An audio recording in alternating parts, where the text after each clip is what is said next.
Yo, guys. I wanted to go over a couple of things here, and I do enjoy watching Turbo's streams. The reason is that I do like to sort of analyze them and sort of just look at any opportunities that we have or may have.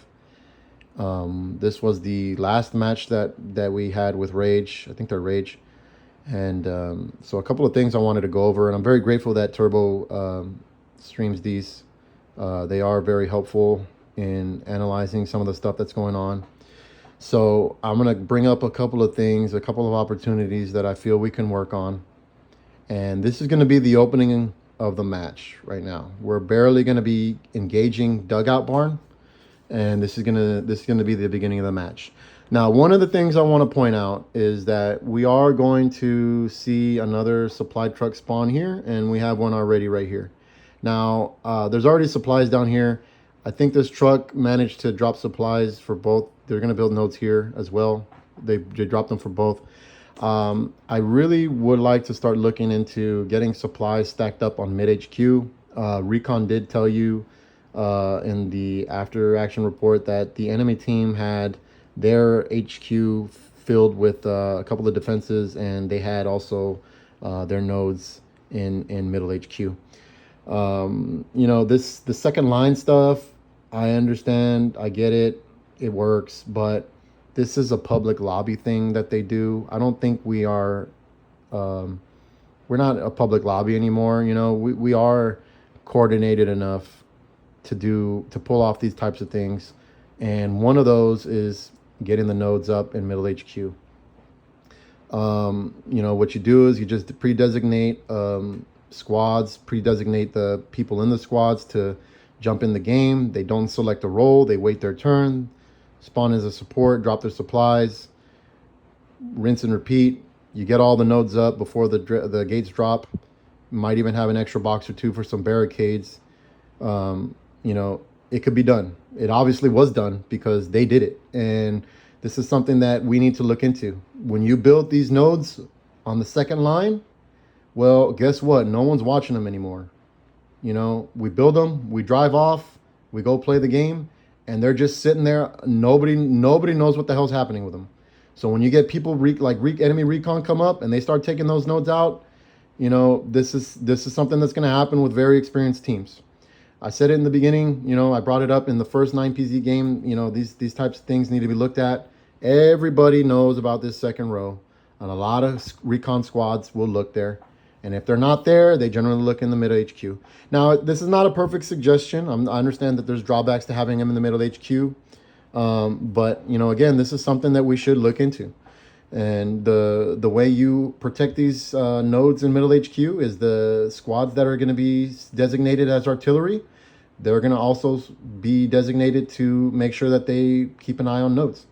The squad leader or an extra squad of one or two that spawns in to babysit artillery also has the job of watching those nodes. Because they did it. They had people that were there protecting their arty. They had their nodes there. Nobody was able to touch them. Meanwhile, ours, we're just throwing them out in the middle of nowhere, and we're hoping that nobody comes by and we take off. Again, they're going to get taken down because we can't keep track of them because nobody's around. Nobody's going to be around to even watch them. But one of the things I'm noticing also is sector control, and we're not actively pushing towards this middle point. And I'm going to look at Able Panzerjäger. And again, this is not to nitpick anybody, but I'm just bringing this up to see if we can, work on some of these opportunities here. But I am going to notice that Panzerjäger Able, about right here, once they get up to this point, they're going to hover around this blue zone. And they're going to hover around with this medium tank here. As you push play, I'm going to fast forward it just a little bit. And you're going to see that we're going to sort of just linger by this blue zone here. So I'll see if I can wait for the map to pop up again and try and freeze it. But, this is something that right here, this is something we need to look at because we are sitting idle on this blue zone with this tank, and we're not actively engaged in the fight. I cannot tell if this squad is attacking or defending because this game works in sectors. If you are in the sector here, which is the 4 squares of this point, that means you are adding to the attack weight. If you are here in these sectors of the defense point, that means you're adding to the defense weight. When you're here, I don't know what's going on, because this is not adding to either or. And so I cannot tell if this squad is really defending or attacking. We have guys that are actively pushing this point. They are fighting and dying, trying to get this point. And it does not help when we have this is a full strength squad. This is about, I'll try and get it up, but this is about 6 people strong. And we have them sitting idle with this medium tank. This is kind of a problem. Again, I know it's Panzerjäger's responsibility to look after these tanks, but this is the beginning of the match. This team is not going to be really trying to come back there, trying to mess with our tanks right now. They are going to be trying to fight for this main objective. And so we're not going to be doing any favors if we're not at least here, at the very least here. At least trying to add some weight here, or also delegating your squad. We should have an outpost up. Able should have an outpost up, and I do not believe they have an outpost up. We should have an outpost up, and we should be delegating the guys to move in and help supplement that offensive push. Because as this plays out, we're not doing that. We are just sort of lingering, and again, I'm not really sure what's going on here. I'm noticing that I guess we're trying to spot for this tank, and I noticed the squad lead sort of gets on the tank with the binos and tries to help spot. The visibility on this map is not good, and I can assure you that spotter scope is like 10 times stronger than the binoculars.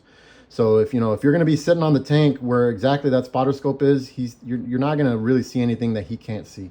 He can see 10 times further than you can.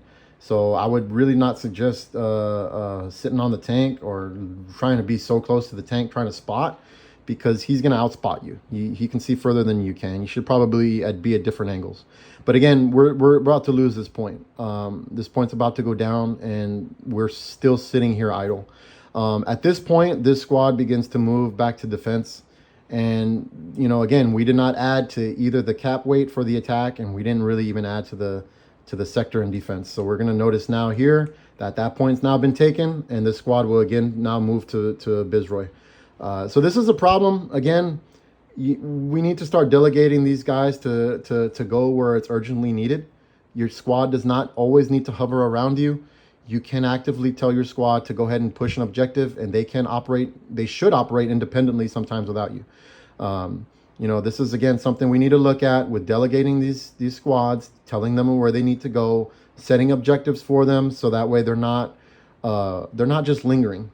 And I know this tank was not engaged in the fight, and I believe he was waiting for the medium tank ping to come up, so that way he can get the jump on the medium tank. I know that is a thing. I know that's important to try and knock that tank out early. But, we didn't really need a full man squad of about 6 just hanging by that point. And if I'm not picking up something, and if I'm noticing that there was something else going on that I'm not catching, by all means, you can call me out. But these are some things that I'm noticing here is that we do need to work with recognizing the urgency, recognizing the map, and taking a look at the map and seeing what needs to be done, and then seeing how we can support and try and delegate our squad to help that.